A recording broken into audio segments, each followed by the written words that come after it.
Lección número 10. Contenido del nuevo pacto. Vida y poder, parte 1. Ya hemos visto cómo el perdón del nuevo pacto es un evangelio de gracia. Cuando alguien cree en esa gracia que nos da el perdón, su conciencia descansa.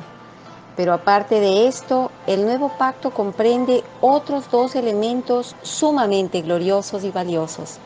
Uno es la vida y el poder que recibimos de Dios por medio de la regeneración o nuevo nacimiento.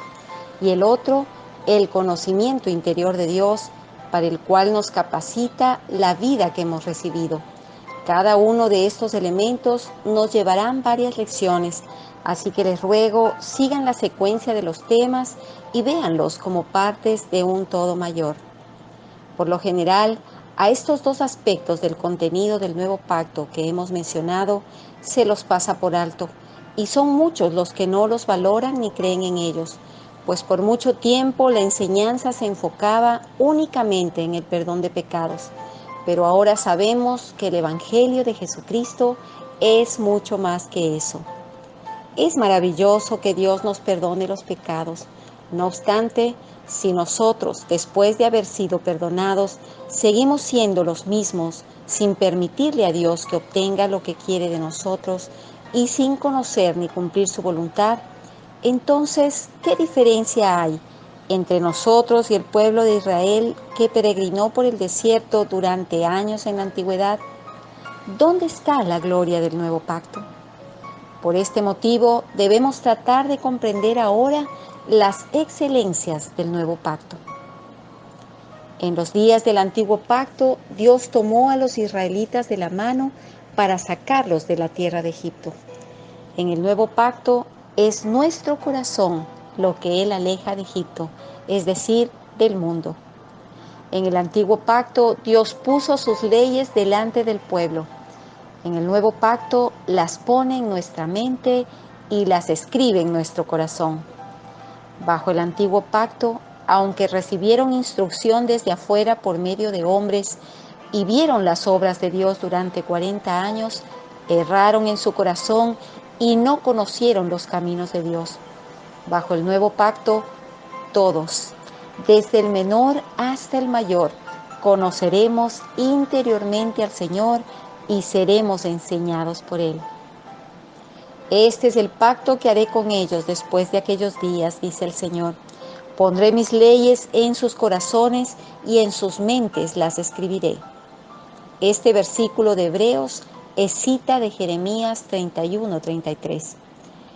Ezequiel 36, 25 al 28 habla también del mismo tema que encontramos en Jeremías.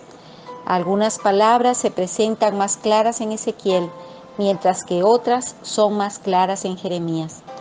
Con el fin de entender cómo pone Dios su vida y sus leyes en nosotros y las escribe sobre nuestro corazón, nos es necesario hablar de la regeneración o nuevo nacimiento. A través de la regeneración, el Espíritu Santo pone la vida de Dios en nuestro espíritu humano. La regeneración es una cosa nueva que acontece en el espíritu del hombre. No es una cuestión de conducta, sino de vida. Con el fin de resolver el problema del pecado y rescatar al hombre caído, Dios envió a su Hijo al mundo. Sobre la cruz, Cristo llevó nuestros pecados en su cuerpo para que nosotros, estando muertos al pecado, vivamos a la justicia. Primera de Pedro 2:24. Dios iba a comunicarnos su vida, así que la puso en Cristo, quien al morir en la cruz liberó la vida de Dios oculta en él. Cristo fue el grano de trigo que cayó a tierra y murió para que saliera de él la vida de Dios. De allí que por la resurrección de Jesucristo de entre los muertos, Dios nos regenera a nosotros. Primera de Pedro 1:3. Ser regenerados es nacer de Dios. Juan 1:13. Es nacer del cielo. Primera de Corintios 15:47. La regeneración consiste en nacer del agua y del Espíritu. Juan 3:5. Como Jesús le dijo a Nicodemo, es necesario nacer de nuevo. Había un hombre de los fariseos que se llamaba Nicodemo, un principal entre los judíos. Este vino a Jesús de noche y le dijo: Rabí, sabemos que has venido de Dios como maestro, porque nadie puede hacer estas señales que tú haces si no está Dios con él. Respondió Jesús y le dijo: de cierto te digo, que el que no naciere de nuevo no puede ver el reino de Dios. Nicodemo le dijo: ¿cómo puede un hombre nacer siendo viejo? ¿Puede acaso entrar por segunda vez en el vientre de su madre y nacer? Respondió Jesús: de cierto te digo, que el que no naciere de agua y del Espíritu no puede entrar en el reino de Dios. Juan 3, del 1 al 5. La necesidad del nuevo nacimiento radica en la incapacidad que tiene el hombre natural, esto es, el hombre sin Cristo, para ver o entrar al reino de Dios. A pesar de los dones que tenga, de su moral, de su educación, cultura o refinamiento, el hombre natural está totalmente ciego a la verdad espiritual y no puede entrar al reino, pues no puede obedecer ni agradar a Dios. Está aún muerto en sus delitos y pecados. Por tanto, necesitamos nacer del Espíritu para poder ver y oír a Dios. De allí que en el nuevo pacto Dios nos da su vida, nos engendra por el Espíritu y hace de nosotros nuevas criaturas, con la capacidad de relacionarnos con Él, pues ahora somos sus hijos y tenemos su naturaleza. Nicodemo en lo natural, a pesar de ser un hombre religioso, honesto, instruido, moralmente recto, no podía entender de qué estaba hablando Jesús. Trataba de razonar las cosas espirituales porque aún siendo tan bueno, según el criterio del mundo, seguía siendo un hombre natural. El apóstol Pablo divide a los hombres en tres clases: el hombre de los sentidos, sensual, animal y natural, es la primera categoría. Este es el hombre que proviene de Adán y no ha sido regenerado. Es el que aún está muerto. La razón es que sin Cristo, que es la vida, aún estamos muertos, como dice la Escritura, en nuestros delitos y pecados. Efesios 2, del 1 al 9. Segundo, el hombre espiritual, que es el hombre renovado, lleno del Espíritu y que camina en el Espíritu, en plena comunión con Dios. Este es el que vive porque Dios le dio vida a través de Jesucristo. Efesios 5, 18 al 20. Y tercero, el hombre mundano o carnal.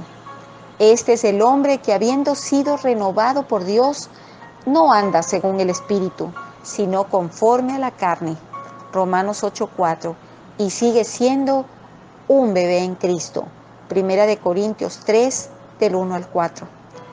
Jesús nos enseña que la única manera de poder ver y entrar en el reino de Dios es naciendo del agua y del Espíritu. Nacer del agua y del Espíritu significa ser engendrado por el mismo Espíritu de Dios a través de su palabra. El hombre natural puede ser inteligente, apacible y elocuente, pero el contenido espiritual de la Escritura permanece absolutamente oculto para él, y el cristiano carnal solo puede comprender las verdades más simples, la leche de la que habla 1 Corintios 3:2. Este maestro de Israel es un buen ejemplo de lo mejor que puede llegar a ser un hombre sin Cristo, y aún así estar incapacitado para ver o entrar en el reino de Dios. La Escritura relata su historia para mostrarnos que en lo natural no podemos ni ver ni entrar en el reino de Dios, el cual es espiritual y sobrenatural. Pero Juan 1, 12, 13 nos dice: mas a todos los que le recibieron, los que creen en su nombre, les dio potestad de ser hechos hijos de Dios, los cuales no son engendrados de sangre, ni de voluntad de carne, ni de voluntad de varón, sino de Dios. Ahora voy a permitirme compartir con ustedes la misma Escritura en versiones diferentes, porque le dan más luz y brillo a esta verdad de suma importancia para el desarrollo del tema. Pero a quienes les recibieron y creyeron en Él, les concedió el privilegio de llegar a ser hijos de Dios. Y son hijos de Dios no por la naturaleza ni los deseos humanos, sino porque Dios los ha engendrado. Versión Dios habla hoy. Pero a todos los que lo recibieron, a los que creen en Él, les dio el derecho de ser hijos de Dios. Los hijos de Dios no nacen de la sangre, ni por deseos naturales o por voluntad humana, sino que nacen de Dios. Versión Nueva Biblia Viva. Pero a cuantos lo recibieron y creyeron en Él, les concedió el llegar a ser hijos de Dios. Estos son los que nacen no por generación natural, por impulso pasional o porque el ser humano lo desee, sino que tienen por Padre a Dios. La palabra versión hispanoamericana. Quiero llamar la atención sobre los términos que usan las diferentes versiones para aclarar esta verdad de cómo es que llegamos a tener la vida de Dios y ser sus hijos. Se nos habla en primera instancia de una potestad, un derecho y un privilegio que nos otorga el nuevo pacto al que accedemos por medio de la fe en Jesucristo. Y luego se nos habla de la fuente de esa vida. Se dice que es Dios quien nos ha engendrado, que hemos nacido de Él y que Él es nuestro Padre. Aleluya. Nicodemo era un hombre natural.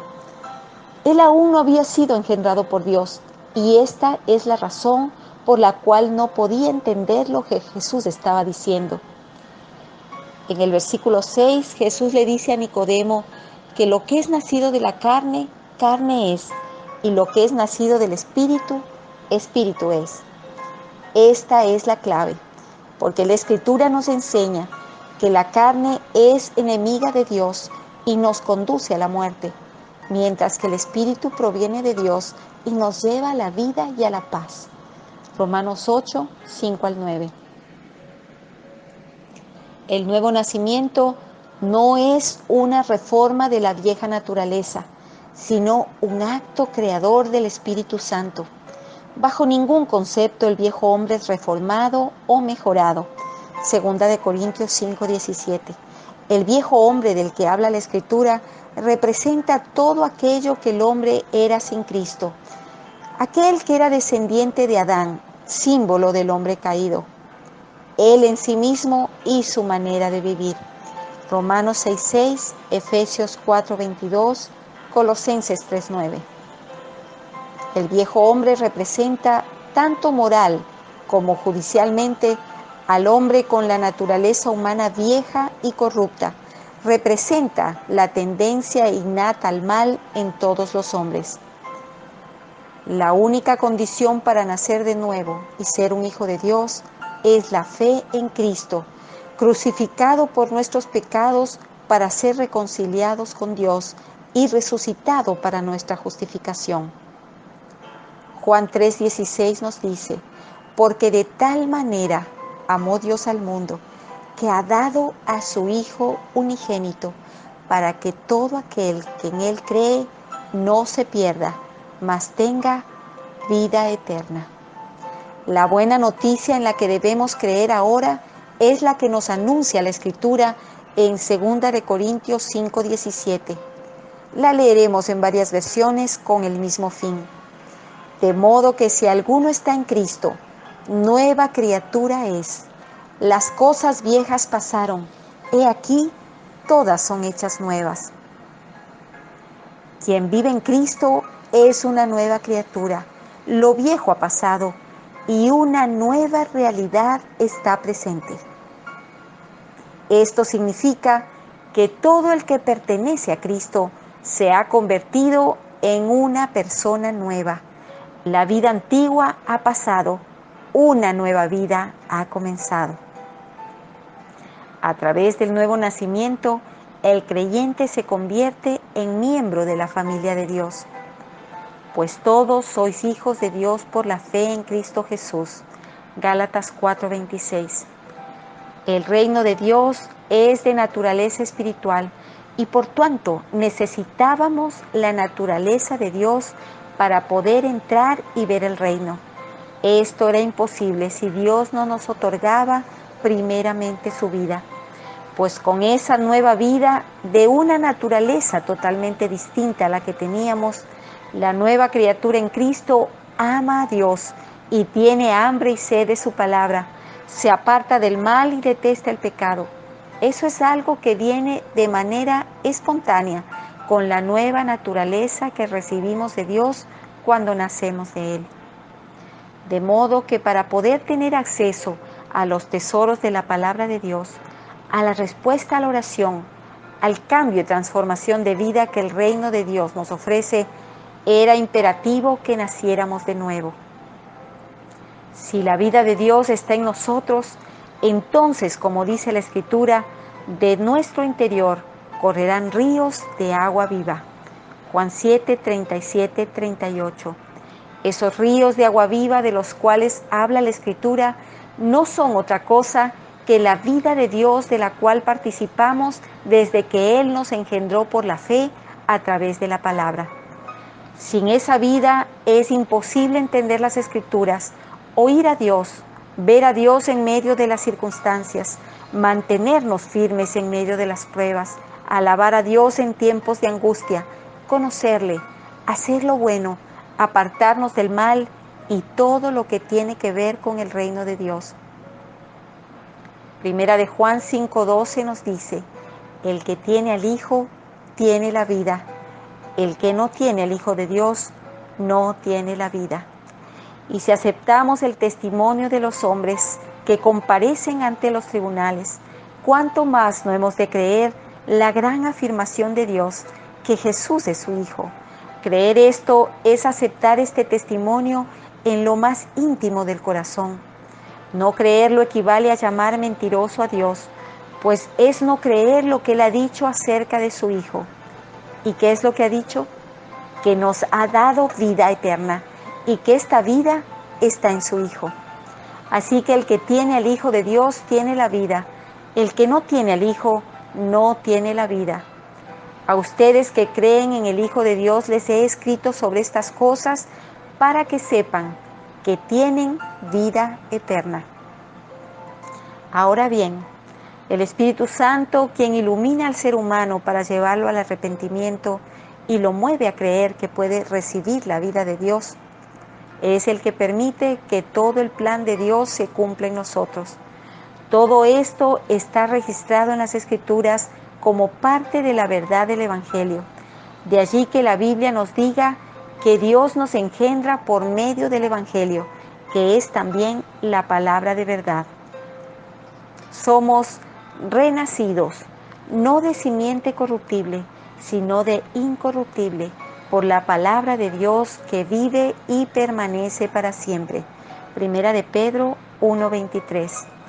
Por medio del Espíritu Santo, Dios usa su palabra para impartirnos su vida y hacer que sea sembrada en nosotros.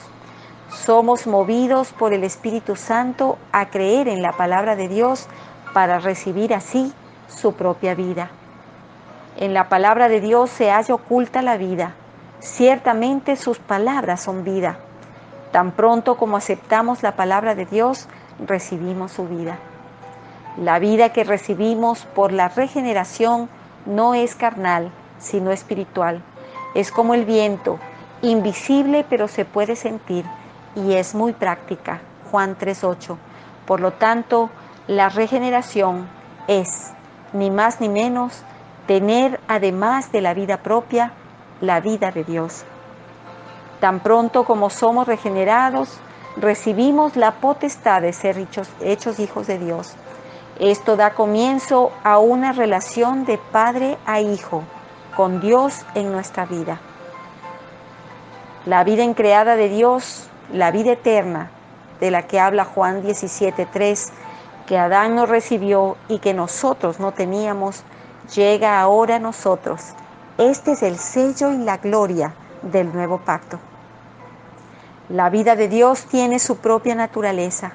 Así pues, los que tenemos su vida somos hechos participantes de la naturaleza divina, Segunda de Pedro 1:4.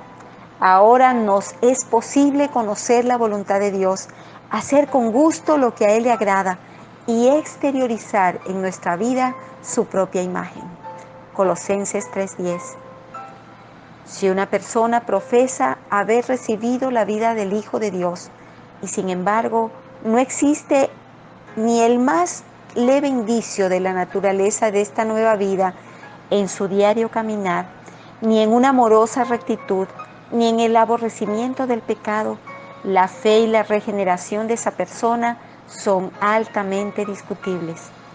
La vida de Dios tiene su naturaleza especial. Si una persona no exhibe esa naturaleza, ¿cómo puede decir que tiene la vida de Dios?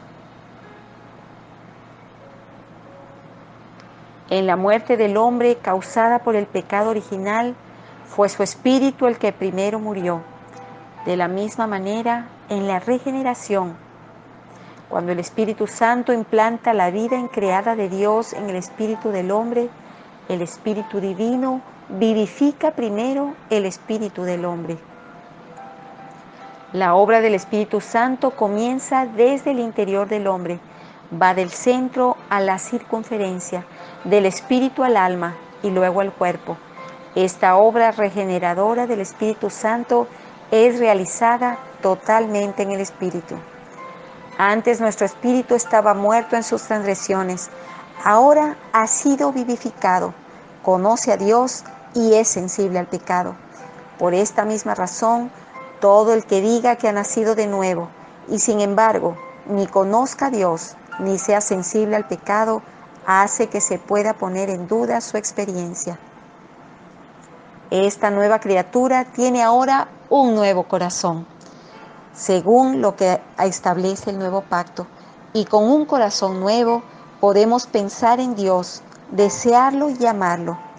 Con este nuevo corazón se desarrollan en nosotros un nuevo gusto y una nueva inclinación hacia las cosas celestiales y espirituales. La nueva criatura ama a Dios y está capacitada para hacer su voluntad por esa nueva vida que recibió del Padre. Con el espíritu nuevo no seremos débiles respecto a las cosas espirituales, ni estaremos embotados con respecto a las cosas de Dios, como nos sucedía anteriormente. Al contrario, con nuestro nuevo espíritu seremos fuertes en las cosas espirituales y tendremos discernimiento en las cosas de Dios. Seremos capaces de tener comunión con Él, pues somos nuevas criaturas y poseemos la naturaleza misma de Dios. Otra realidad gloriosa es que cuando nacemos de nuevo, Dios pone también su espíritu en nosotros. Ezequiel 36:27. El Espíritu Santo habita ahora en nuestro espíritu renovado. Esto nunca sucedía en la dispensación del Antiguo Pacto. Es cierto que durante el Antiguo Testamento el Espíritu Santo obraba sobre el hombre, pero la Biblia nunca afirma con toda claridad que en aquellos días el Espíritu Santo habitara de forma permanente en el hombre. ¿Cómo sabemos que en la dispensación del Nuevo Pacto el Espíritu Santo mora de forma permanente en nosotros? Esto se lo indicó el Señor mismo claramente a sus discípulos. Yo rogaré al Padre y os daré otro consolador, para que esté con vosotros para siempre, el Espíritu de verdad, el cual el mundo no puede recibir porque no le ve ni le conoce, pero vosotros le conocéis, mora con vosotros y está en vosotros. Juan 14, 16, 17. La venida de este Consolador no es otra cosa que la venida del Señor en otra forma, porque Él sigue diciendo, no os dejaré huérfanos, vendré a vosotros. Verso 18. De allí que este otro Consolador no es sino el Señor mismo que viene en una forma diferente. Cuando el Señor se encontraba en la tierra, estaba casi siempre con sus discípulos. Sin embargo, no podía morar en ellos. En cambio, a partir de su resurrección, ha sido revestido del Espíritu Santo y puede por consiguiente habitar en ellos. Al igual que Dios viene a estar entre los hombres en Cristo y a través de Cristo, así Cristo viene a estar en los hombres en el Espíritu Santo y a través del Espíritu Santo. Decir que el Espíritu Santo está en nosotros equivale a decir que Cristo está en nosotros. El Cristo de Efesios 3:17 es el Dios de Efesios 3:19. ¿Cuánta bendición hay en que el Creador habite en su criatura? Esta es la cosa más maravillosa, bienaventurada y gloriosa de todo el universo. El Señor no nos dejará huérfanos.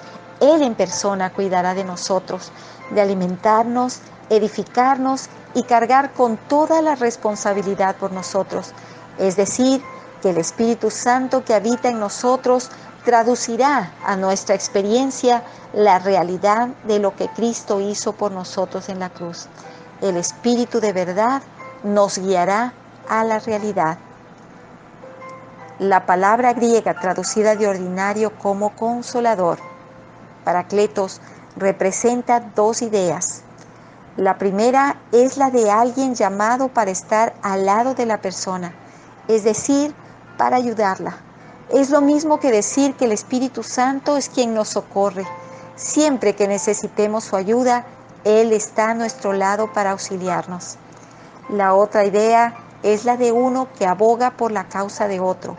Esto es, un abogado defensor.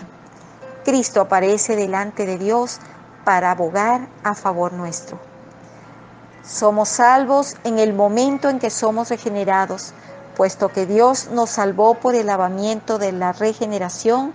No solo nos da vida, sino que nos libra de nuestra vieja criatura por el hecho de ser también un lavamiento. Tito 3:5. Éramos antes la vieja criatura, el viejo hombre, pero ahora, por la renovación en el Espíritu Santo, hemos recibido un corazón nuevo, un espíritu nuevo y una vida nueva. Una vez que una persona posee la vida divina, es capaz de conocer a Dios y las cosas espirituales. Espiritualmente se halla hoy ya en el reino de Dios. Proféticamente entrará en ese reino en el futuro. Con la regeneración, la persona no solo entra ahora en posesión de la vida de Dios, sino que también es engendrada para una esperanza viva, para una herencia incorruptible, incontaminada e inmarcesible, reservada en los cielos. Primera de Pedro 1, 3, 4. En el presente se convierte en una persona del cielo que está en la tierra.